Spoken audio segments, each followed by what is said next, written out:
त्याच्यापूर्वी होते आमच्या इथे त्या विकासचे वडील होते, गुप्ते म्हणून होते, ते पण ॲक्च्युली संस्थेमध्ये चांगलं काम करत होते.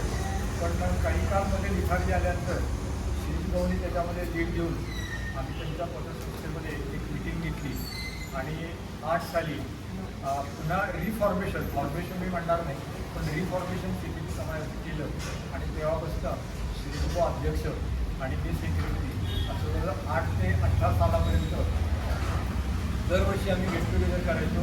साधारण 100 लोक तरी यायची. एक असायच्या सीपीटीचा नॉनव्हेजचा बेत असायचा.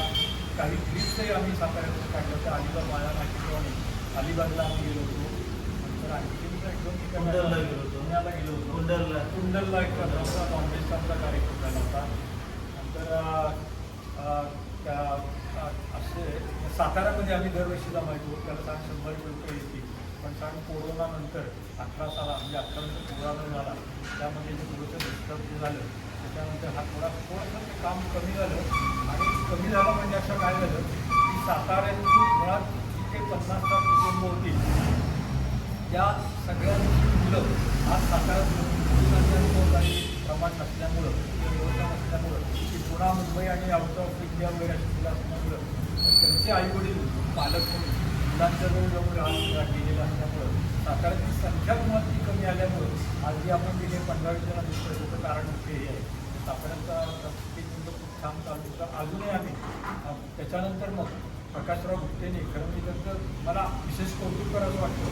त्यांचे पैठणमध्ये येऊन साताऱ्यामध्ये लोकांना एकत्रित करायचं, त्या पोळ्याची पिढी जमायचं, काहीतरी कार्यक्रम करायचा. त्यांनाही म्हटलं पण मला पण परत कुठलं नको, तर मी ॲक्च्युली पुढं म्हणून काही काम करणार नाही, पण तुम्ही कराल त्याच्यात सगळी मदत तुम्हाला मी करत नाही. तर त्यांनी चांगलं लीड घेतलेलं आहे आणि त्यांच्या पुढाकाराने किंवा त्यांच्या सेक्रेटरी अध्यक्ष विकास देशपांडे या दोघांनी निर्णय करतात. त्यामुळे जेवढं आम्हाला जे शक्य होत असतं जेवढे काही आम्ही बरे 10, 15, 20 असतो पण जमतो आम्ही. आणि असे काही छोटे छोटे कार्यक्रम करतो. त्याला हा आषाढीचा म्हणून आणखी कल्पना ही प्रकाशराव गुप्तेंची होती. आम्ही या ठिकाणी असं कार्यक्रम करायचा ठरवला.